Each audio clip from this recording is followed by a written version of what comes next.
Hey there, friends. Pastor Jason here. Glad you can join me for daily devotionals. Thank you for giving me a week off for Thanksgiving. We're going to jump right back into the story of Exodus. We are on the last plague. So let's get ourselves right to Exodus 11 and jump right in. We're going to read 11 and 12 today. Chapter 11, verse 1. The Lord said to Moses, I will bring one more plague on Pharaoh and on Egypt. After that, he will let you go from here. When he lets you go, he will drive you out of here. Now announce to the people that both men and women should ask their neighbors for silver and gold jewelry. The Lord gave the people favor in the sight of the Egyptians, and the man Moses was highly regarded in the land of Egypt by Pharaoh's officials and the people. So Moses said, This is what Yahweh says, about midnight I will go throughout Egypt, and every firstborn male in the land of Egypt will die. From the firstborn of Pharaoh who sits on his throne, to the firstborn of the servant girl who is behind the millstones, as well as every firstborn of the livestock. Then there will be a great cry of anguish through all the land of Egypt, such as never was before, or will ever be again. But against all the Israelites, whether man or beast, not even a dog will snarl, so that you may know that Yahweh makes a distinction between Egypt and Israel. All these officials of yours will come down to me and bow before me, saying, Leave, you and all your people who follow you. After that, I will leave. And he left Pharaoh's presence in fierce anger. The Lord said to Moses, Pharaoh will not listen to you, so that my wonders may be multiplied in the land of Egypt. Moses and Aaron did all these wonders before Pharaoh, but the Lord hardened Pharaoh's heart, and he would not let the Israelites go out of his land. Chapter 12. The Lord said to Moses and Aaron in the land of Egypt, This month is to be the beginning of months for you. It is the first month of your year. Tell the whole community of Israel that on the 10th day of this month, they must each select an animal of the flock according to their father's households, one animal per household. If the household is too small for a whole animal, that person and their neighbor nearest his house are to select one based on the combined number of people. You should apportion the animal according to what each person will eat. You must have an unblemished animal, a year-old male. You may take it from either the sheep or the goats. You are to keep it until the 14th day of this month. Then the whole assembly of the community of Israel will slaughter the animals at twilight. They must take some of the blood and put it on the 2 doorposts and the lintel of the houses where they eat them. They are to eat the meat that night. They should eat it roasted over the fire along with unleavened bread and bitter herbs.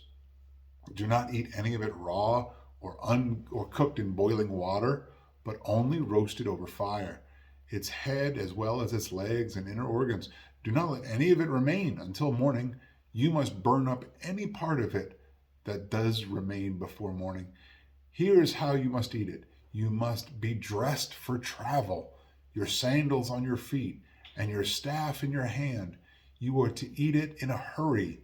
It is the Lord's Passover. I will pass through the land of Egypt on that night and strike every firstborn male in the land of Egypt, both man and beast. I am Yahweh. I will execute judgments against all the gods of Egypt. The blood on the houses where you are staying will be a distinguishing mark for you. When I see the blood, I will pass over you. No plague will be among you to destroy you when I strike the land of Egypt. This day is to be a memorial for you, and you must celebrate it as a festival to the Lord. You are to celebrate it throughout your generations as a permanent statute. You must eat unleavened bread for 7 days. On the first day, you must remove yeast from your houses. Whoever eats what is leavened from the first day through the 7th day must be cut off from Israel.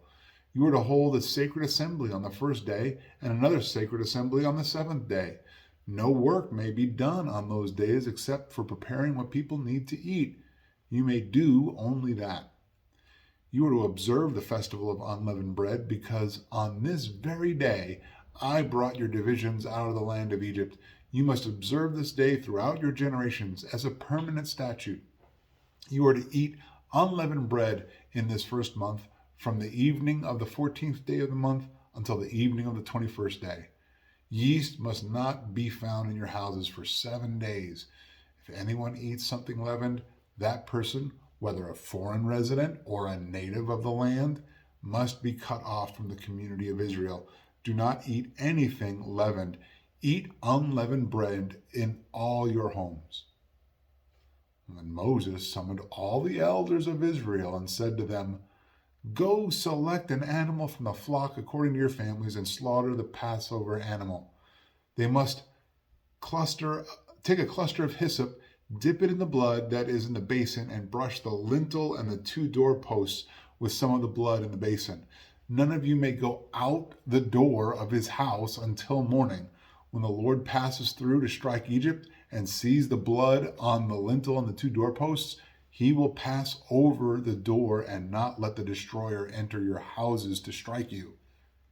Keep this command permanently as a statute for you and your descendants.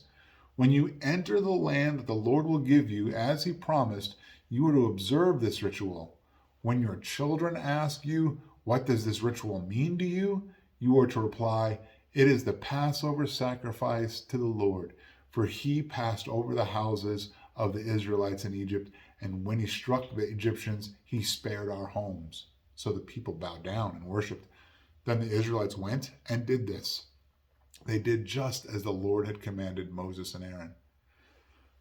Now at midnight, the Lord struck every firstborn male in the land of Egypt, from the firstborn of Pharaoh who sat on his throne to the firstborn of the prisoner who was in the dungeon, and every firstborn of the livestock.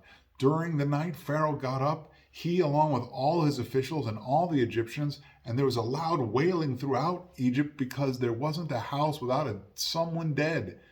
He summoned Moses and Aaron during the night, and he said, Get up, leave my people, both you and the Israelites, and go worship Yahweh as you have asked. Take even your flocks and your herds as you have asked, and leave, and also bless me. Now the Egyptians pressured the people in order to send them quickly out of the country, for they said, We're all going to die. So the people took their dough before it was leavened with their kneading bowls, wrapped up in their clothes on their shoulders. The Israelites acted on Moses' word and asked the Egyptians for silver and gold jewelry and for clothing. And the Lord gave the people such favor in the Egyptians' sight that they gave them what they requested. In this way, they plundered the Egyptians. The Israelites traveled from Ramses to Succoth, about 600,000 soldiers on foot beside their families. An ethically diverse crowd also went up with them, along with a huge number of livestock, both flocks and herds. The people baked the dough that they had brought out of Egypt into unleavened loaves, since it had no yeast. For when they had been driven out of Egypt, they could not delay and had not prepared any provisions for themselves. The time that the Israelites lived in Egypt was 430 years. At the end of 430 years, on that same day, all the Lord's divisions went out from the land of Egypt.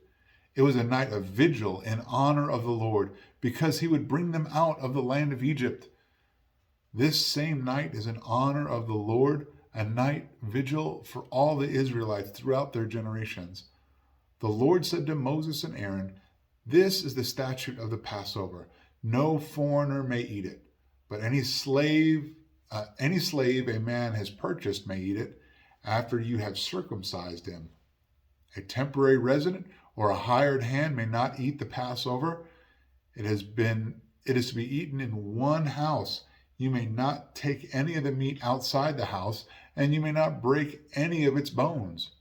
The whole community of Israel must celebrate it.